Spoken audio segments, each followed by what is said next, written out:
तो दोस्तों एक बार फिर से बहुत बहुत स्वागत है आपका मेरे यूट्यूब चैनल सरल इकोनॉमिक्स पे। तो दोस्तों जैसा कि आपको पता है कि मेरा नाम राकेश कुमार है। मैं अपने चैनल सरल इकोनॉमिक्स पे इकोनॉमिक्स के वीडियोस अपलोड करता हूँ। फ़िलहाल मैं दोस्तों 11th और 12th क्लास के इकोनॉमिक्स के वीडियो ही अपलोड कर रहा हूँ। तो आने वाले समय में दोस्तों मैं BA honours economics, BCom honours pass और यूजीसी नेट इकोनॉमिक्स प्रोवाइड करवाऊँगा अपने से यूट्यूब चैनल सरल इकोनॉमिक्स पे। वो भी दोस्तों फ्री ऑफ कॉस्ट होगा, विथ मैं नोट्स पर भी उनके साथ प्रोवाइड करवाऊँगा। तो दोस्तों मेरे यूट्यूब चैनल पे ऐसे ही बने रहें। मेरे यूट्यूब चैनल को सब्सक्राइब करें, ज़्यादा से ज़्यादा लाइक करें, शेयर करें, ताकि उन बच्चों का हेल्प हो सके जिनको इकोनॉमिक्स समझने में डिफ़िकल्टी होता है या तो वो इकोनॉमिक्स की कोचिंग अफोर्ड नहीं कर सकते हैं। तो दोस्तों मेरे चैनल के साथ जुड़िए और ज़्यादा से ज़्यादा शेयर करिए उन बच्चों के लिए जो कोचिंग अफोर्ड नहीं कर पाते हैं। दोस्तों मेरे चैनल पे आपको वीडियो के साथ साथ मैं अपने वीडियो के लिंक में, डिस्क्रिप्शन लिंक में पीडीएफ भी प्रोवाइड करवाता हूँ। तो आप वहाँ से जाके पीडीएफ भी डाउनलोड कर सकते हैं और स्टडी कर सकते हैं। कोई भी दिक्कत आती है दोस्तों इकोनॉमिक्स के विषय में, 11th-12th हो या बीए ऑनर्स इकोनॉमिक्स हो या यूजीसी नेट में, तो आप मुझे कमेंट करके या मुझे डायरेक्ट कॉल करके या मेरे व्हाट्सअप नंबर पे व्हाट्सअप करके मुझसे क्वेश्चन डायरेक्टली पूछ सकते हैं। दोस्तों मेरा व्हाट्सअप नंबर मेरे डिस्क्रिप्शन बॉक्स में दिया हुआ है, आप मुझे वहाँ व्हाट्सअप और कॉल दोनों कर सकते हैं दोस्तों। तो दोस्तों आगे बढ़ने से पहले मैं एक बार पीछे का रिवाइव कर देता हूँ आपको। तो इससे पिछले वीडियो में दोस्तों जो मैंने लेक्चर नंबर 9 जो अपलोड किया है मेरे प्लेलिस्ट पे आपको मिल जाएगा, लेक्चर नंबर 9। तो उसमें मैंने दोस्तों माइक्रो इकोनॉमिक्स के जो ये price determination under perfect competition market equilibrium का जो पहला पार्ट है वहाँ मैंने अपलोड किया है। तो उसमें मैंने मार्केट के कंसेप्ट इक्विलिब्रियम के बारे में समझाया, मार्केट में इक्विलिब्रियम कैसे इस्टेब्लिश होगा, डिमांड एंड सप्लाई के बारे में इसमें मैंने समझाया है, और परफेक्ट कंपटीशन के अंदर प्राइस कैसे डिटरमाइन होता है, और जो छोटे छोटे जो फॉर्म होते हैं वो एक प्राइस टेकर के रूप में काम करते हैं, ना कि प्राइस मेकर के रूप में। तो ये सब चीज़ें दोस्तों मैंने अपने लेक्चर नंबर 9 माइक्रो इकोनॉमिक्स के पार्ट 1 में समझाया हुआ है। अगर आपने अभी तक उस पार्ट को नहीं देखा तो मेरे प्लेलिस्ट में या मेरे लिंक आई बटन पे जाके वो वीडियोस देख सकते हैं। ठीक है दोस्तों, तो चलिए दोस्तों आज बढ़ते हम नेक्स्ट पार्ट की ओर। तो नेक्स्ट पार्ट में हम आगे इनका पार्ट स्टार्ट करते हैं। तो दोस्तों आज ये हम एक नया टॉपिक स्टार्ट करने जा रहे हैं।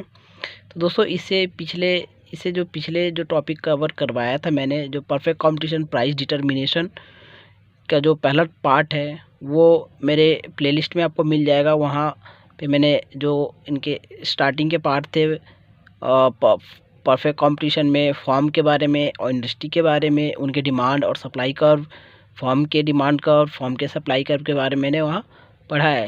अगर आपने अभी तक नहीं देखा तो मेरे लेक्चर नंबर 9 और price determination perfect competition part 1 को जाके देखें।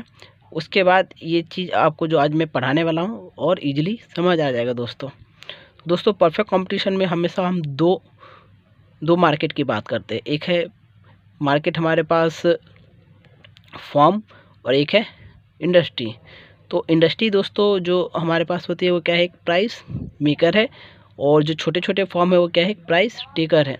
तो इंडस्ट्री मार्केट में डिमांड एंड सप्लाई के हिसाब से प्राइस डिटरमाइन करती है और फॉर्म उनको कैरी करती है।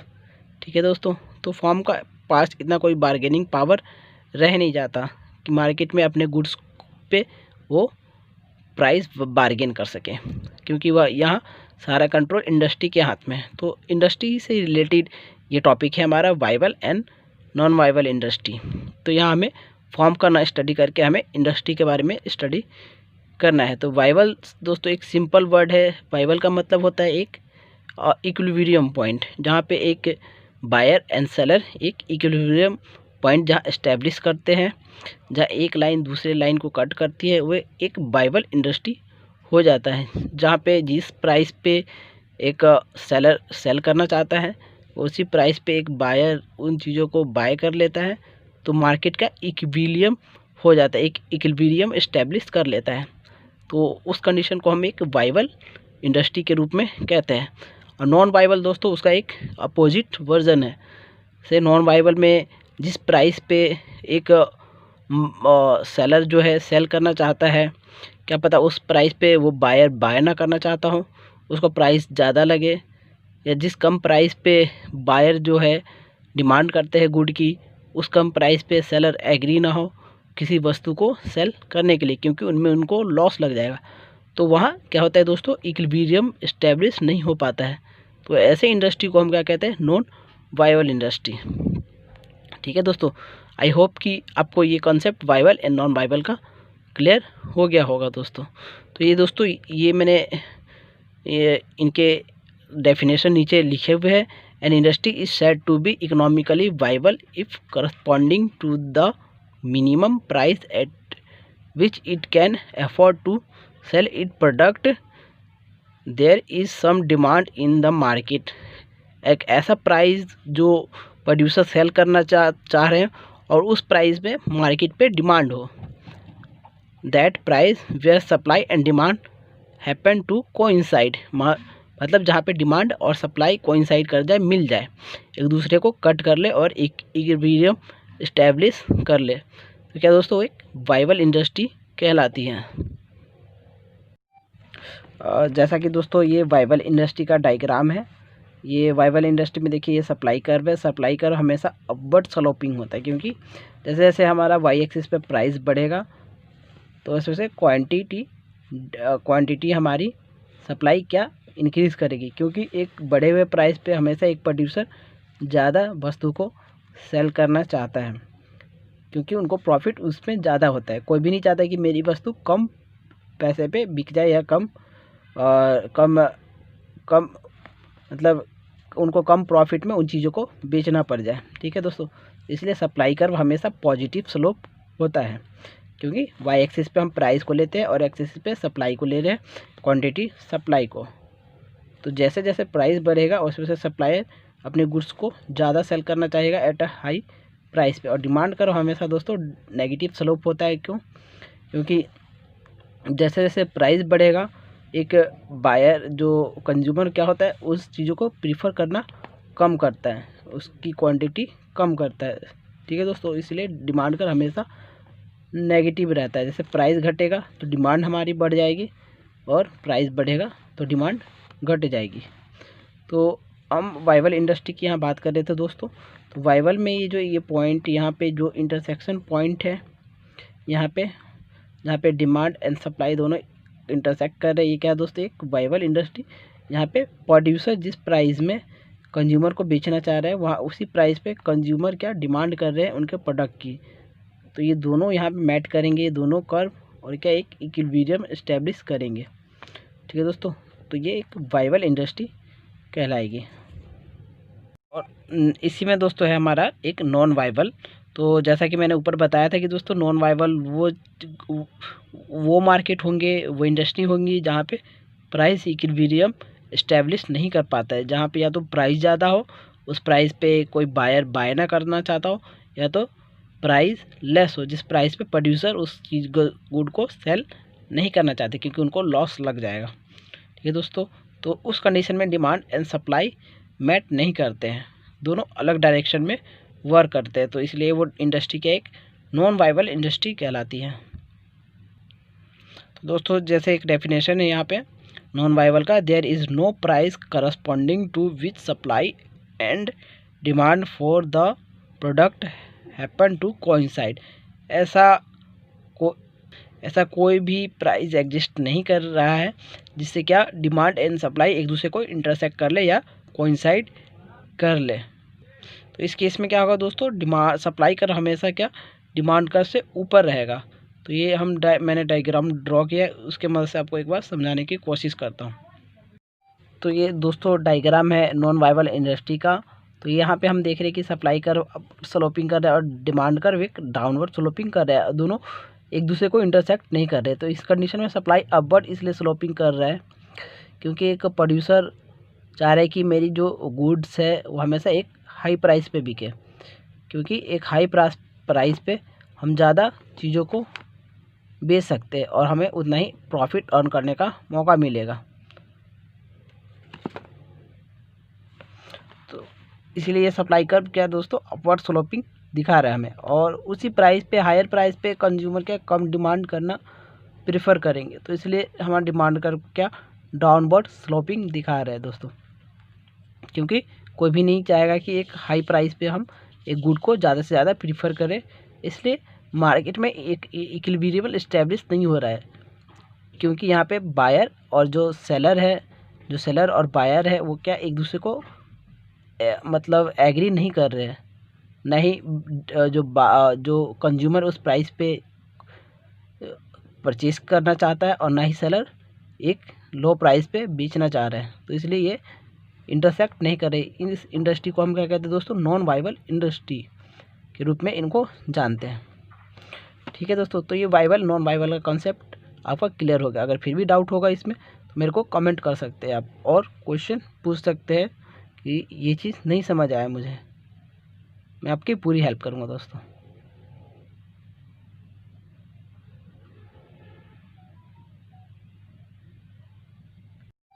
अब दोस्तों इसमें हम नेक्स्ट बढ़ते हैं change in demand and market equilibrium. तो चेंज इन डिमांड के बारे में पढ़ते हैं, डिमांड कैसे चेंज होता है, इंक्रीज डिक्रीज़ कैसे होता है।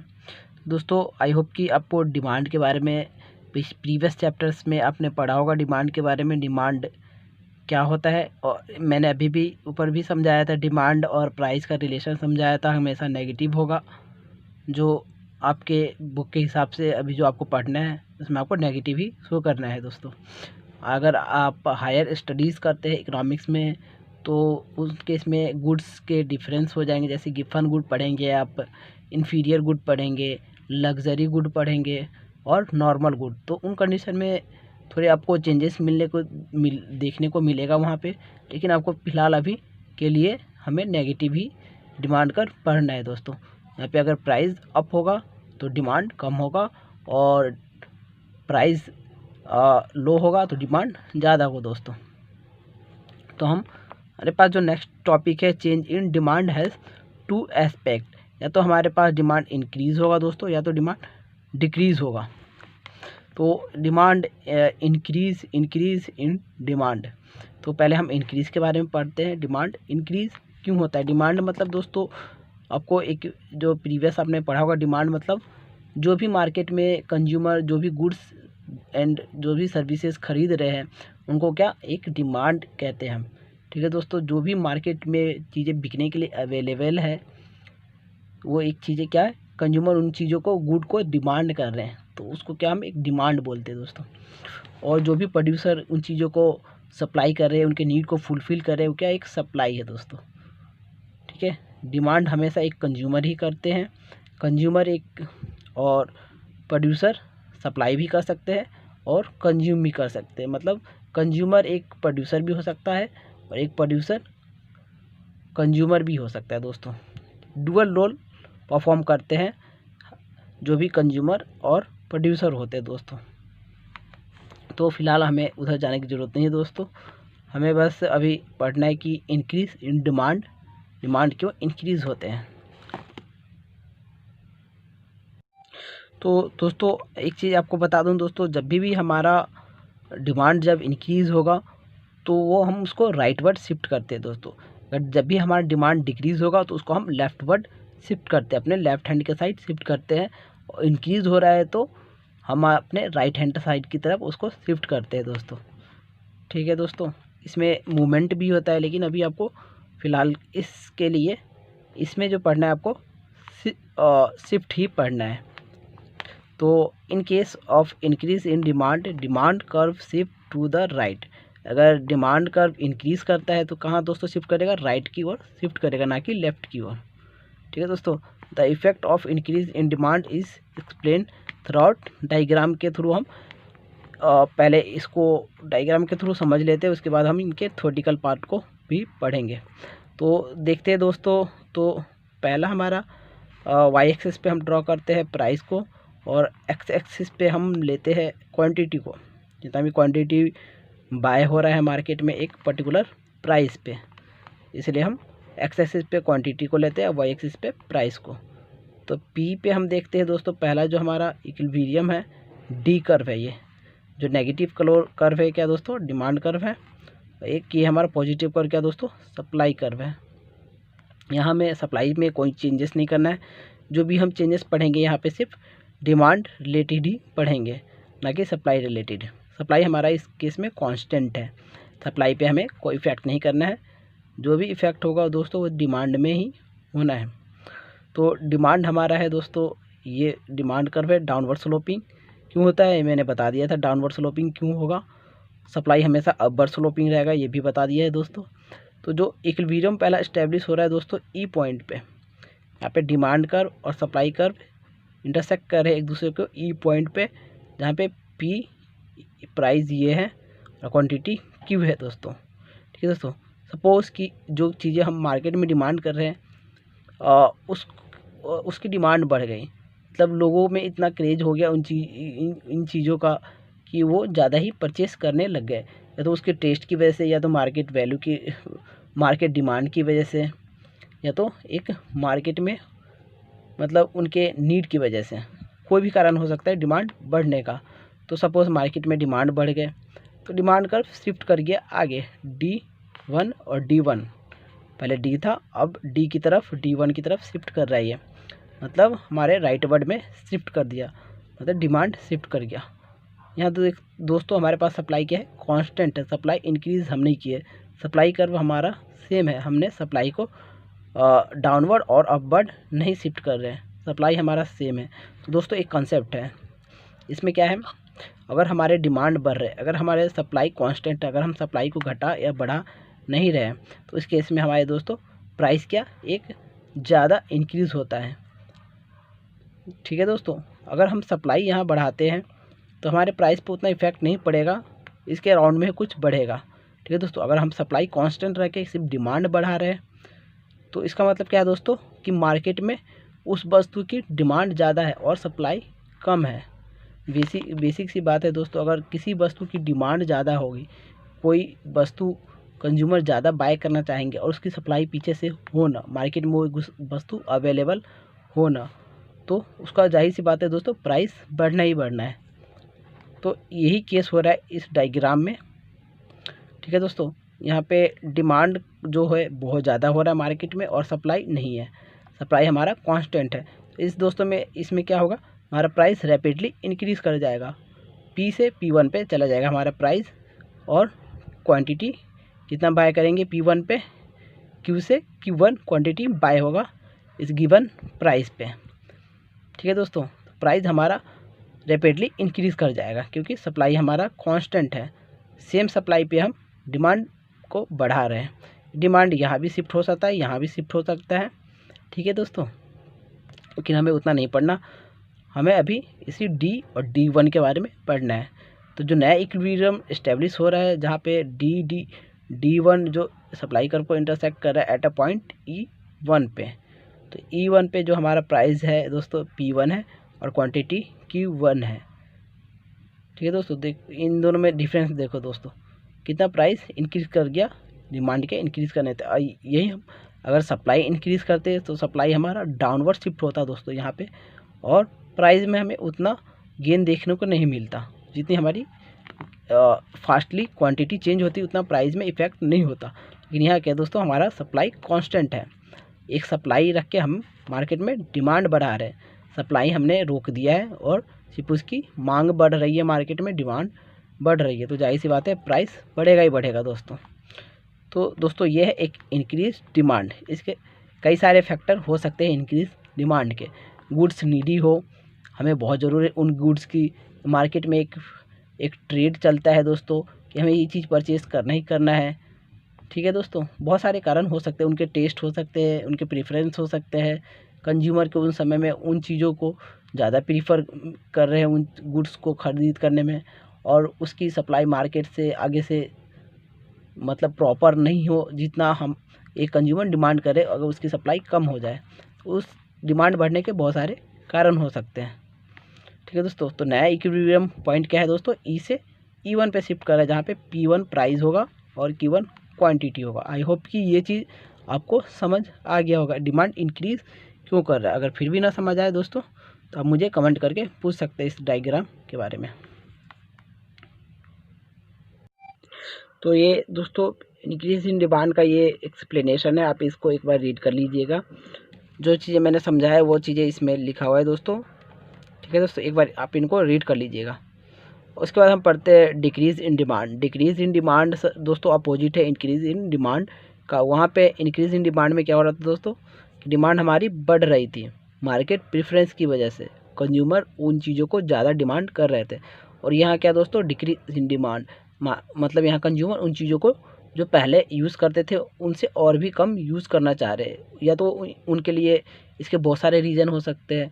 उनके लिए गुड्स अब इम्पॉर्टेंट नहीं रह गया हो, ठीक है दोस्तों, या उनका प्रेफरेंस मार्केट में अब कम हो गया हो, उनकी वजह कोई दूसरा गुड रिप्लेस हो गया हो, या उतने वो नीडी गुड्स नहीं होंगे एक पर्टिकुलर समय के लिए। तो इस कारण ये कारण सब हो सकते हैं डिमांड डिक्रीज़ करने के। तो यहाँ भी दोस्तों हमने अभी जो हमें पढ़ना है दोस्तों, ये सिर्फ डिमांड पे इफेक्ट हमें पढ़ना है, ना कि एक सप्लाई पे। सप्लाई को अभी हमने दोनों कंडीशन में कांस्टेंट ही रखना है। तो अब हम देख रहे कि जब अगर डिमांड हमारा गिरता है तो हमारे प्राइस पे क्या इफेक्ट पड़ता है दोस्तों। तो दोस्तों एक डेफिनेशन इसका पहले पढ़ते हैं, उसके बाद हम डायग्राम समझेंगे। In case of decrease in demand, demand curve shift to left. तो जैसा मैंने दोस्तों इसे पिछले वाले डायग्राम में बताया था कि जब भी हमारा डिमांड इंक्रीज़ होगा वो क्या राइटवर्ड शिफ्ट करता है, और जब भी हमारा डिमांड डिक्रीज़ होगा तो वो लेफ्टवर्ड हमारे लेफ्टवर्ड में शिफ्ट करेगा, मतलब डी से D2 पे शिफ्ट करेगा लेफ्टवर्ड में। Decrease in demand is explain through out diagram. तो एक डायग्राम को नोटिस करते हुए हम इन को एक्सप्लेन करते हैं डिमांड डिक्रीज क्यों हो रही है। ठीक है दोस्तों, तो जैसा हम ये डायग्राम में देख रहे हैं कि दोस्तों वाई एक्सिस पे हमने ड्रॉ किया है प्राइस को, एक्स एक्सिस पे हमने ड्रॉ किया है क्वांटिटी को। ठीक है दोस्तों, ये हमारा कॉमन डिमांड कर्व है और ये हमारा कॉमन सप्लाई कर्व है। डिमांड कर्व डाउनवर्ड स्लोपिंग है, सप्लाई कर्व अपवर्ड स्लोपिंग है। जो इनिशियल पॉइंट पे जहाँ पे एक प्रोड्यूसर एंड बायर जो है गुड्स को परचेस और बाय कर रहे हैं एट अ पॉइंट ई पे, जहाँ पे इक्विलिब्रियम है। जिस प्राइस पे एक सेलर सेल करना चाहते हैं उसी प्राइस पे एक बायर क्या बाय करना चाह रहे हैं, तो ये इक्विलिब्रियम ई पे एस्टेब्लिश हो रहा है दोस्तों। सपोज़ कि दोस्तों मैंने बताया अभी कि हमारे मार्केट में अचानक से उन चीज़ों का डिमांड गिर गया है जो मार्केट में अभी डिमांड हो रही थी एट ई लेवल पे। तो डिमांड गिरने के बहुत सारे रीज़न हो सकते हैं दोस्तों। उनकी मार्केट में प्रेफरेंस कम हो सकती है, गुड्स नेसेसिटी नहीं होंगी हमारे लिए, या तो उनका एक ट्रेंड जो चलता है एक समय के लिए जो पीक डिमांड पे उनको पहुंचाता है, और एक ट्रेंड के बाद उनकी डिमांड गिरने लगती है, वो हो सकता है दोस्तों। बहुत सारे कारण हो सकते हैं, कंज्यूमर का प्रेफरेंस कहीं और शिफ्ट हो रहा है किसी और गुड्स की तरफ, दोस्तों बहुत सारे कारण हो सकते हैं डिमांड डिक्रीज़ करने के। तो इन केस में सपोज़ कि हमारे डिमांड अगर डिक्रीज़ कर रहे हैं तो डिमांड कहाँ पे इस्टेब्लिश करेगा अपना इक्विलिब्रियम नया जो है। तो इन केस में हमारे पास ये इक्विलिब्रियम पे प्राइस P है और क्वांटिटी Q है। सपोज डिमांड अगर डिक्रीज़ करता है D2 पे D से D2 पे डिक्रीज़ कर रहा है, तो यहाँ इक्विलिब्रियम जो है दोस्तों E2 है और क्वांटिटी क्या है दोस्तों Q2 है, और प्राइस क्या हो गया दोस्तों P2 हो गया। देखो ना दोस्तों, डिमांड जो हमारा डिक्रीज़ हो रहा है मतलब लेफ्टवर्ड शिफ्ट होगा हमारा डिमांड, तो लेफ्टवर्ड शिफ्ट होगा। यहाँ सप्लाई को तो हमें चेंज करना नहीं है, सप्लाई तो हमारा कांस्टेंट रहेगा। ठीक है दोस्तों, तो जो नया इक्विलिब्रियम एस्टेब्लिश हो रहा है वो कहाँ पे हो रहा है दोस्तों E2 पॉइंट पे जहाँ पे डिमांड हमारा कम हो गया। डिमांड के कम होने से क्या होगा, रैपिडली प्राइस पे इफेक्ट करेगा, क्योंकि दोस्तों सप्लाई तो हमारा कांस्टेंट है, तो डायरेक्ट प्राइस पे इफेक्ट करेगा, क्योंकि सप्लाई तो हम घटा नहीं रहे डिमांड के घटने से। अगर सप्लाई हम घटाते तो प्राइस हमारा ऑलमोस्ट तक प्रीवियस के बराबर ही रहता, लेकिन यहाँ सप्लाई हम कांस्टेंट रख रहे हैं, इंक्रीज़ में भी और डिक्रीज़ में भी, तो प्राइस क्या रैपिडली गिर जाएगा। तो जब डिमांड गिरेगा तो प्राइस पी से P2 पे डायरेक्ट आ जाएगा और क्वांटिटी Q से Q2 पे चला जाएगा। अब जो नया इक्विलिब्रियम इस्टेब्लिश होगा जहाँ पे सप्लायर रेडी होगा सेल करने को और बायर रेडी होगा बाय करने के लिए। तो ये पॉइंट है E2 दोस्तों, ठीक है दोस्तों। तो ये प्राइस क्या है, बेसिकली गिर गया है, डिमांड के गिरने से प्राइस मार्केट में कम हो गया है, क्योंकि डिमांड इन चीज़ों की कम हो गई है मार्केट में, कोई भी गुड्स की, ठीक है दोस्तों।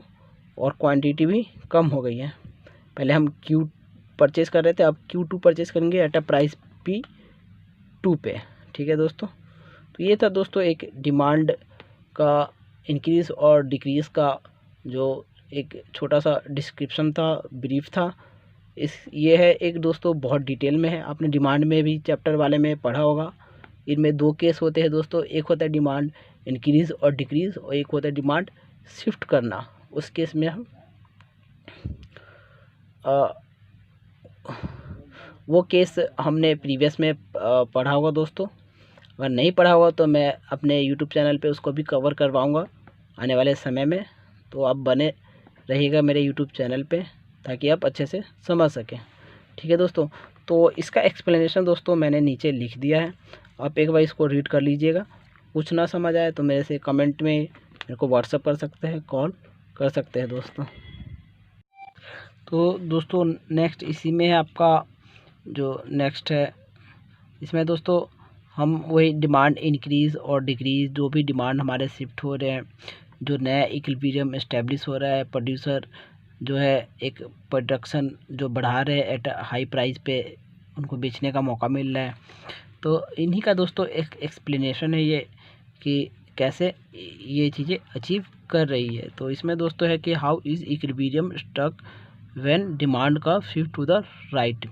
जो हमारे डिमांड कर्व है वो राइट में अगर शिफ्ट हो रहा है तो वो इक्विलिब्रियम कैसे इस्टेब्लिश करेगा। तो दोस्तों ये मैंने डायग्राम में आपको बहुत अच्छे से समझाया है और इसी का ये एक एडवांस एक्सप्लेनेशन है। आप इन चीज़ों को पढ़ लीजिएगा और ना समझ आए तो मुझे कमेंट में पूछ सकते हैं दोस्तों।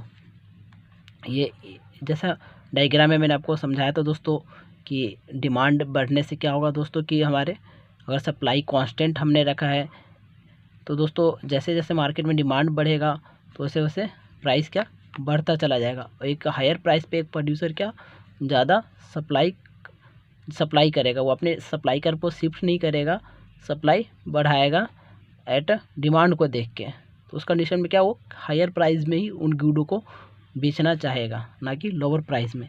वो अपने कर्व को शिफ्ट नहीं कर रहे, वो अपने मूवमेंट कर रहे कर्व को बस। तो इसी में इसका एक्सप्लेनेशन है दोस्तों कि किस प्रकार से हमारा जो इक्विलिब्रियम है E से E1 पे इस्टेब्लिश हो रहा है, ठीक है दोस्तों। और उसी तरीके से है ये दोस्तों, how is new equilibrium struck when demand curve shift to the left. और लेफ़्ट में शिफ्ट होने से हमारे डिमांड कर्व इक्विलिब्रियम पे क्या इफ़ेक्ट पड़ रहा है दोस्तों। तो यहाँ पे वही एक्सप्लेनेशन है दोस्तों कि डिमांड कर्व जो हमारे लेफ़्ट में शिफ्ट हो रहे हैं तो हमारा इक्विलिब्रियम E से E2 पे इस्टेब्लिश हो रहा है। उस केस में क्या है दोस्तों, डिमांड कम हो रहा है तो प्राइस मार्केट में गिर रहा है। प्राइस गिर रहा है तो एट लोअर प्राइस पे प्रोड्यूसर और सप्लाई करना नहीं चाहेंगे, ठीक है दोस्तों। इसलिए प्राइस गिर रहा है और क्वांटिटी कम हो रहा है। वहाँ पे प्रोड्यूसर भी अपनी क्वांटिटी घटाएंगे ना कि बढ़ाएंगे, क्योंकि एक लोअर प्राइस पे ना वो नहीं चाहते कि हम अपने गुड्स को ज़्यादा से ज़्यादा सेल करें, जैसा कि इस डायग्राम में है दोस्तों। जैसे हमारा डिमांड कर्व जो है शिफ्ट हो रहा है D2 पे, तो क्या ये सर ये दोस्तों ये जो सप्लाई कर्व है भी यहाँ पे मूवमेंट कर रहा है, ठीक है दोस्तों। E2 पे मूवमेंट कर गया, सप्लाई कर्व E2 पे इसलिए मूवमेंट कर रहा है क्योंकि जो सप्लायर है, जो प्रोड्यूसर है, वो एक कम प्राइस पे अपने गुड्स को ज़्यादा नहीं बेच सकते क्योंकि उनको लॉस लग जाएगा। तो इसलिए वो अपने सप्लाई को मार्केट में बढ़ा रहे हैं और किसके इक्विलिब्रियम में ला रहे हैं, डिमांड के। जिस प्राइस पे मार्केट में डिमांड हो रहा है उसी क्वांटिटी को वो मार्केट में उतना ही उतार रहे हैं, ठीक है दोस्तों, जिससे प्राइस भी एक मेंटेन हो सके और क्वांटिटी भी एक मेंटेन हो सके। तो इसी का ही दोस्तों एक ये वर्जन एक्सप्लेनेशन है। ठीक है दोस्तों, इसी तरीके से सप्लाई में भी जो इंक्रीज़ डिमांड कर रहा है, राइट व शिफ्ट कर रहा है, वो भी यही एक्सप्लेनेशन है दोस्तों। एक बार इसको रीड करके समझने की कोशिश कीजिएगा दोस्तों। अगर ना समझ आए तो मेरे से कमेंट में पूछिएगा दोस्तों, ठीक है। वैसे ये आई होप कि आपको ईजिली समझ आ जाएगा। इसमें कुछ है नहीं, बस जो मैंने दोनों डायग्राम समझाया आपको दोस्तों, उसी पे ये पैटर्न सारा है, उसी को इन्होंने थोड़ा अच्छे वे में एक्सप्लेन कर रखा है। तो दोस्तों आज के लिए इस वीडियो में बस इतना ही। जो perfect competition under price determination under perfect competition में जो है, ये दूसरा पार्ट मैंने आज दोस्तों रिलीज किया है। और पहला पार्ट आपको दोस्तों देखना है तो मेरे प्लेलिस्ट से या इस पे मैंने आई बटन दिया है दोस्तों, उससे आप देख सकते हैं इसके पहले पार्ट को। ठीक है दोस्तों। तो दोस्तों वीडियो ज़्यादा लंबा ना खींचे, इसलिए मैंने इस क्लास को यहीं स्टॉप किया दोस्तों। नेक्स्ट पार्ट 3 में आपको आगे दोबारा पढ़ाऊँगा।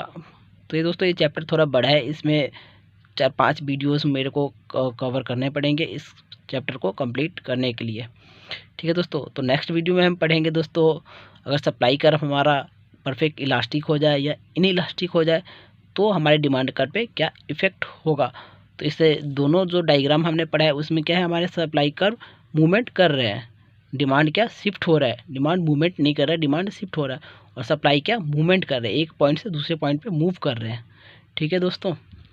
लेकिन हम जब परफेक्ट इलास्टिक पढ़ेंगे तो उसमें पढ़ेंगे कि दोस्तों कि सप्लाई हमारा क्या कांस्टेंट है, सप्लाई एक प्राइस पे कांस्टेंट हो गया है और हमारे डिमांड मूवमेंट कर रहे हैं। तो इसमें हम 2 केस पढ़ेंगे दोस्तों, परफेक्ट इलास्टिक और परफेक्ट इनइलास्टिक। परफेक्ट इलास्टिक मतलब कि एक सेम प्राइस पे हम कितनी भी क्वांटिटी को परचेज़ कर सकते हैं। परफेक्ट इनइलास्टिक मतलब दोस्तों कि एक सेम प्राइस पे हम एक ही पर्टिकुलर ही क्वांटिटी को परचेज़ कर सकते हैं। तो परफेक्ट इनइलास्टिक मतलब दोस्तों कि हमारे प्राइस क्या बढ़ते रहेंगे और क्वांटिटी हमारा एक ही पर्टिकुलर शिफ्ट एक ही रहेगा हमारा। उस केस में हम एक उस क्वांटिटी की जो क्वांटिटी है वो एक लो प्राइस पे भी हम उतना ही प्रीफर करेंगे और एक हाई प्राइस पे भी उतना ही प्रीफर करेंगे। परफेक्ट इनइलास्टिक का मतलब ये होगा दोस्तों, हमारे डिमांड सेम रहेंगे, प्राइस या घटे या प्राइस बढ़े। लेकिन परफेक्ट इलास्टिक में दोस्तों हमारे क्या डिमांड प्राइस हमारा कांस्टेंट रहेगा और डिमांड हमारे चेंज होते रहेंगे दोस्तों। ठीक है दोस्तों। तो मिलते हैं नेक्स्ट वीडियो में आपके साथ। तो उसमें दोस्तों मैं पार्ट 3 कवर करूँगा अपने परफेक्ट कंपटीशन, और प्राइस डिटर्मिनेशन का पार्ट 3 होगा दोस्तों।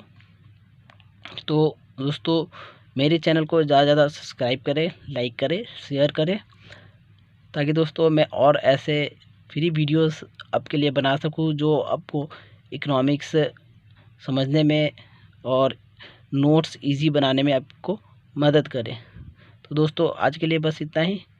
आपका कीमती समय देने के लिए बहुत बहुत धन्यवाद।